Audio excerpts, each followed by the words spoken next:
السلام عليكم ورحمة الله وبركاته. معاكم عمرو خالد من قناة ذا سامري نولج.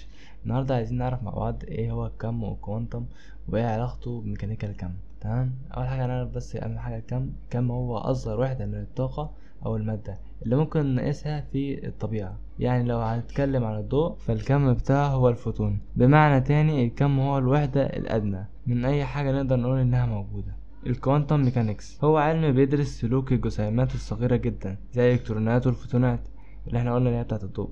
القوانين دي مختلفة تماما عن القوانين اللي احنا متعودين عليها في حياتنا اليومية. تخيل كده انك تفتح التلاجة وتلاقي اللبن في الكوباية والمعلقة في الصينية في نفس الوقت ده بالظبط اللي بيحصل في الكوانتم ميكانيكس. الفكرة في المثال انها بتقول حاجة صغيرة في حاجة كبيرة جدا. هي دي الفكرة في الموضوع. أهمية الكوانتم ميكانيكس، العلم ده مش بس نظرية، لا ده أساس حاجات كتير بنستخدمها كل يوم زي الكمبيوترات والتليفونات والليزر. يعني من غير الكوانتم ميكانيكس كان زماننا بنكتب الأسئلة دي على الورق وبترسل البريد. ده احنا كمان ما كناش هنوصل الموضوع ده احنا كنا هنوصل الموضوع اللي احنا نشير بالليزر لبعض ونطبع طوب عشان نقدر نفهم بعض من بعيد. وبعد ما عرفنا ايه هو الكم، دلوقتي هنعرف ميكانيكا الكم. هو علم دراسة حركة الأجسام وتفاعلها مع بعض.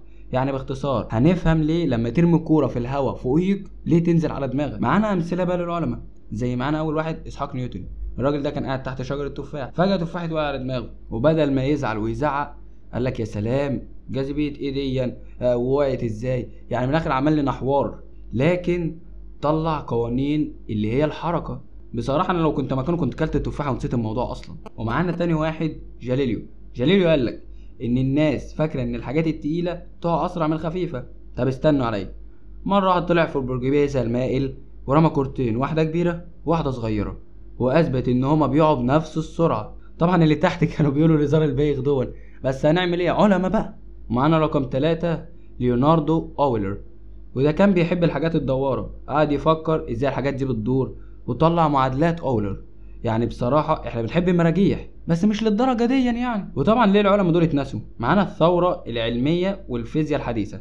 لما اينشتاين دخل الساحة بنظريته النسبية، نيوتن وأولر قعدوا في البيت بيشربوا شاي. يعني تخيل اينشتاين بيقول الزمكان بيتشوه بسبب الكتلة، ونيوتن يقول يا عم خليك في الجاذبية حاجة بسيطة بتاعتنا احنا. ومعنا بقى رقم 2 التركيز على النظريات الجديدة. طبعا الفيزيائيين بقى كل همهم نظريات الكم والنسبية والحاجات الحديثة، وسيبهم بقى من ميكانيكا الكم، لدرجة حتى ان نيوتن لو قابلهم هيقول لهم يا جدعان انتوا نسيتوني ليه، ده انا اللي مخترع اصلا الجاذبية. ومعانا رقم 3 التعليم والتاريخ. زمان كنا بندرس قوانين نيوتن في كل حصة فيزياء، دلوقتي بيدرسوا النسبية والزمكان.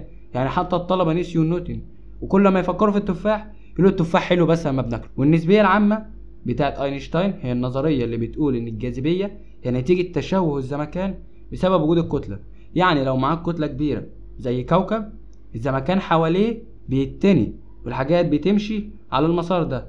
يعني شوف اينشتاين عمل لك ايه، خلى الكون بيبقى زي الورقه اللي ممكن تتني عادي.